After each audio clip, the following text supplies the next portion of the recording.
Hi everyone, my name is Karen Chia and I am the owner of Priceline Pharmacy in Margaret River or Margaret River Pharmacy. I've been a community pharmacy for the last 15 years and I have 4 boys, Thomas, Michael, Jonathan and Sam. The oldest is 13, the youngest is 7, and I've always had a passion for plants and botanicals, and I love anything to do with nature. I know I've always wanted to have a florist or work with plants, and I had a chance to explore the healing qualities of essential oils and natural extracts and products like propolis 2 years ago when we installed our compounding room. It was 9 years since we've made any changes to the pharmacy, any major changes. And after 9 years of doing the same thing, you sort of feel like, there's just, gotta be something else you can do to service the community or make changes and create something different.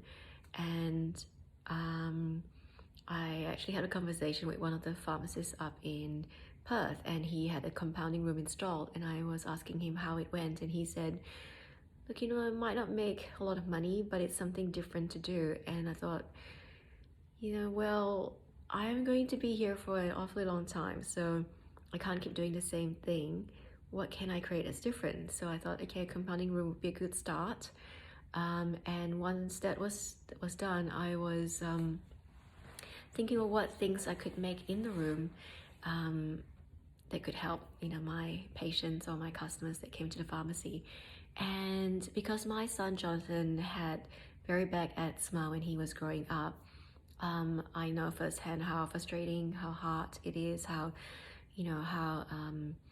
difficult it is for the child and mom to go through something like a severe eczema flare-up. You're not just dealing with this topical skin condition, but also the anxiety, the stress, the lack of sleep, the constant sort of being irritated and having to deal with itchy, broken skin. It's really, really quite hard. So I wanted to explore different topical creams that can use to help heal the skin, because there's such a big area and there was a gap in the market. Because I've already tried all the products in the pharmacy, such as Mugu and Dermaveen and Epiderm and natural creams and steroid creams in various potencies, I sort of knew what each one did and what their limitations are. For example, I remember when Jonathan was using a Mugu cream. It was all natural, but it didn't really soothe the rash, it didn't really help, and he said it stung. And there was Caroline's cream, and that stung. And there's so many things that I just couldn't figure out why his skin would sting when it's just a natural, gentle cream made for eczema. And the only thing I found that didn't sting was something like coconut oil or plain Dermaveen or Dermis or Epiderm. These are your liquid paraffin wax ointment that's really good as a barrier.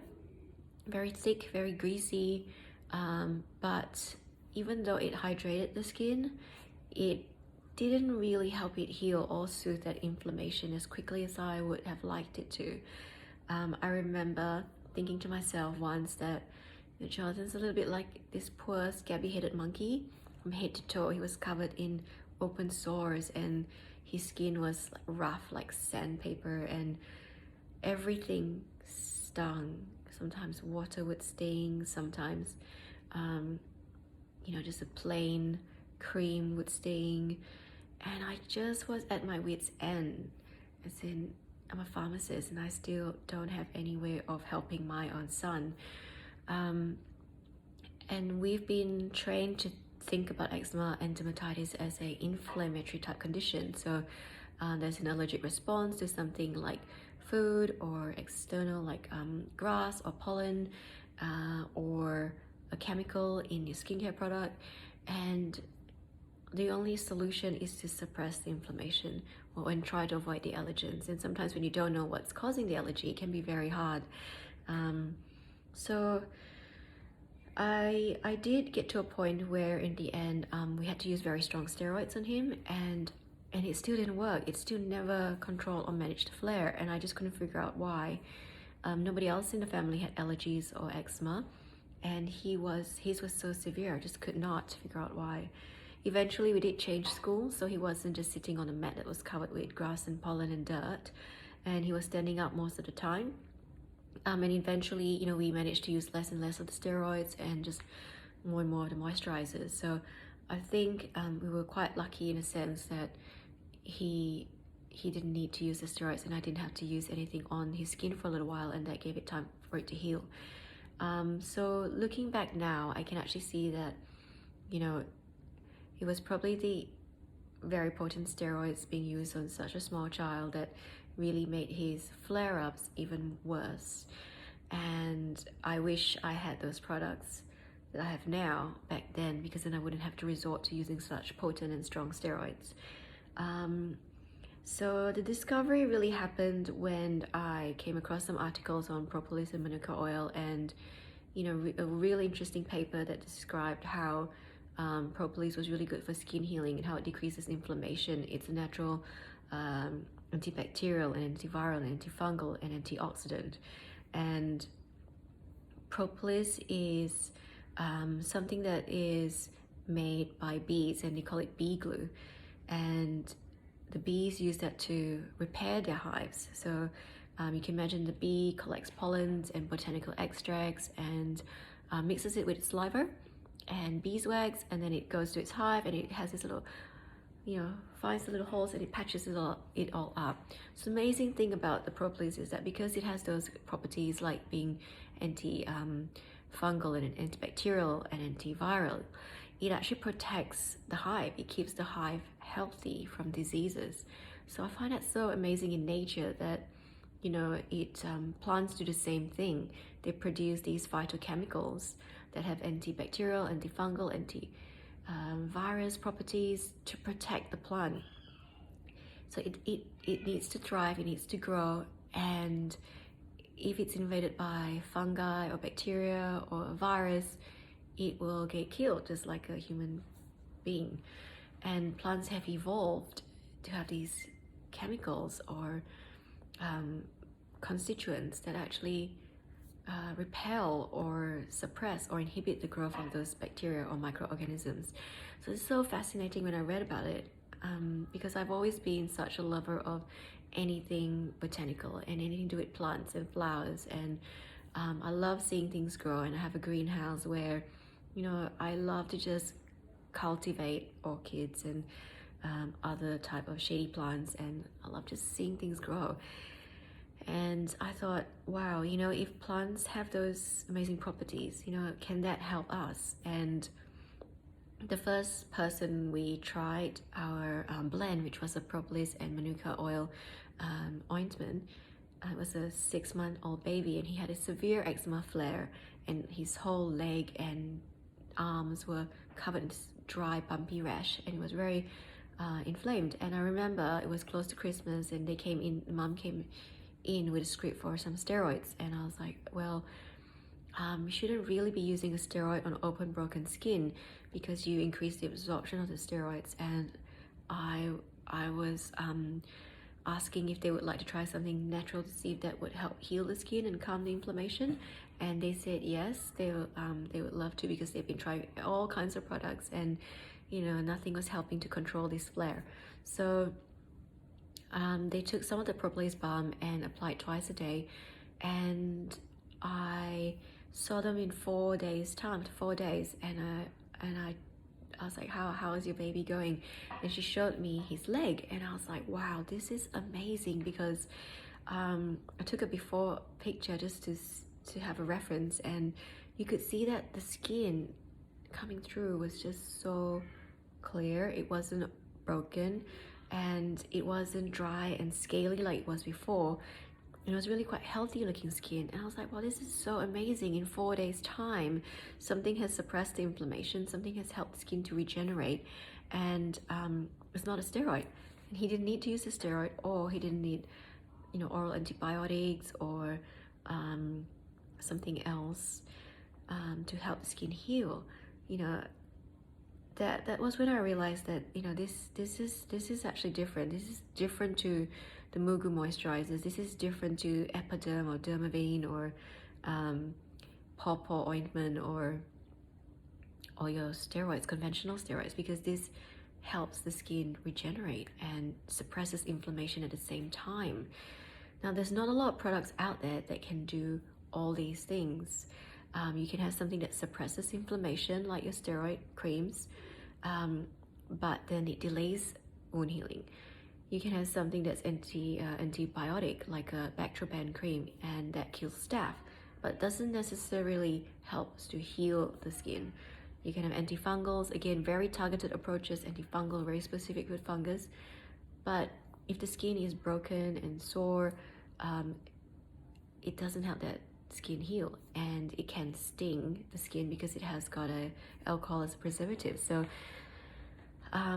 this was really exciting, and I tried the same combination with other types of skin conditions. And I remember Peter came back from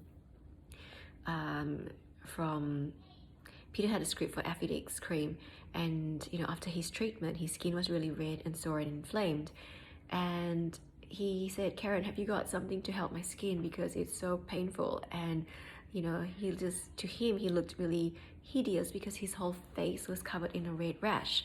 But this is what Affidix does. It stimulates the immune response, and it causes that flare up, right? Because it's supposed to kill the actinic keratosis or the cancer cells by stimulating the immune system.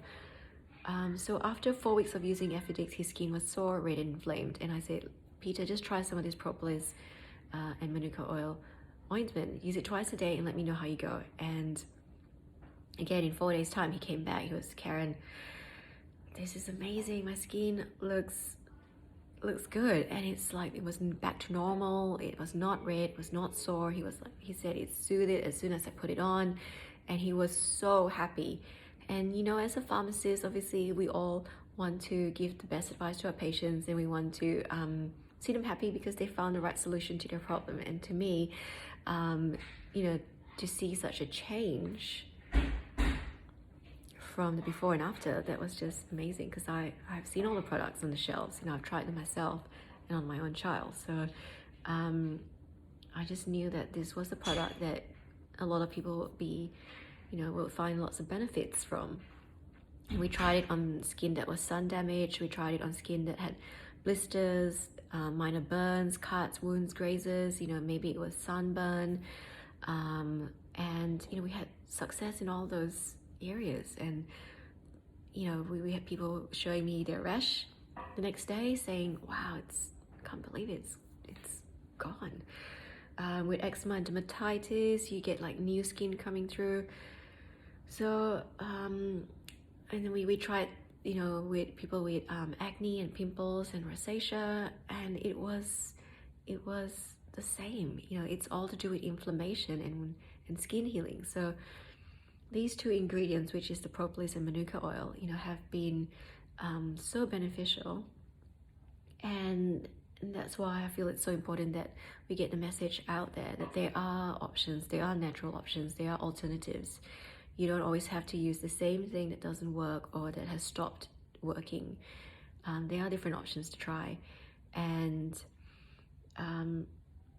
the other thing I wanted to just show you as well, because I had some growing in my garden, is the manuka oil plant. So manuka is actually the Maori name for manuka, and manuka is the English name, and the official name is Leptospermum. And the specific type of Leptospermum that we use is the Scoparium. There are different kinds of Leptospermum, like this one here. This is a very pretty one, and it has the 5 petals like the gelatin wax flowers, and I really love these pink flowers. I also have the Scoparium type, and you can see it's a different flower. The leaves are still very similar, so very fine and quite sturdy. So this is the Scoparium shrub, and you get the manuka honey from the flowers, and the oil you get from steam distillating the leaves and the twigs. So the manuka oil is actually supposedly 1,000 times stronger than manuka honey because it's so concentrated, and also 30 times stronger than the tea tree oil, which is very similar to. Tea tree oil also has antiseptic properties like being antibacterial, antifungal, and it can help with very similar conditions. But I have found that personally, the manuka oil products that we make and that we use seem to be a lot stronger, more effective, and they seem to work quicker. So what I like to start with is usually the balms. These were the first two things that we made, and that was the propolis balm. So usually my go-to product is the propolis balm because it has the two ingredients, the propolis and the manuka oil, to help decrease inflammation. We know that propolis and manuka oil are antiseptic. It's active against cold sore viruses, so it can help the sores heal quicker.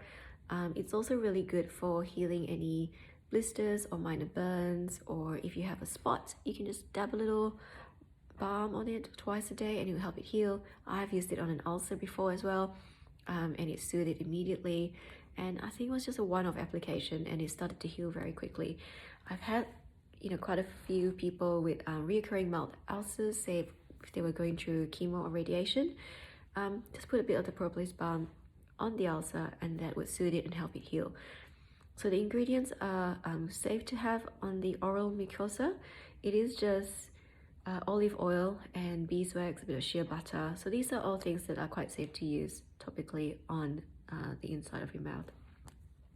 The other thing I find really helpful as well is to heal skin anal fissures. So anal fissures can be very painful, and obviously it's made worse when you have constipation because it stretches and it tears. And the products that we have over the counter that can help to treat it are things like a steroid and an anesthetic. So we know that steroid creams can thin the skin. We don't exactly want it to thin, we want it to heal. So if somebody comes in for a script with that, I would still say yes, you can use this occasionally to help reduce the inflammation and also to numb it, but to help the actual fissure heal, it would be a lot better if you use something like this twice a day, and the fissures will heal very quickly. And we're also seeing that there's less reliance on topical steroids because you're using something to help reduce inflammation and help the skin heal, and you're not always relying on the steroid to reduce that inflammation. I like to use the manuka oil balm, for people if I'm not sure if they're allergic to pollen or propolis. For example, young kids or babies, or some people might say, look, I have sometimes I react to pollen or grass. So then I would say, yes, definitely use the manuka oil balm because it doesn't have pollen, it doesn't have the propolis, and it still has your healing oils like lavender and thyme oil. And the next product we have is the manuka oil cream. And manuka oil cream is very light, it absorbs really easily, and you can cover a larger surface. So your face, your arms, your legs, your body. This formulation is actually a little bit, it's quite runny, so I like to tell my customers to just store it standing upwards so it doesn't run out too much when you tip it. The next batch will actually be a lot thicker. I think the manufacturers didn't realize that there was such a variability with temperatures in Australia. It can get quite hot, and because they are made from natural oils and waxes, it can melt and it's actually quite runny. But the next batch that they make will actually be a lot thicker, so it'll be more like a cream, a thick cream. So that's the three main products that we have, and thank you for listening, and I hope you have a good day. All right, bye.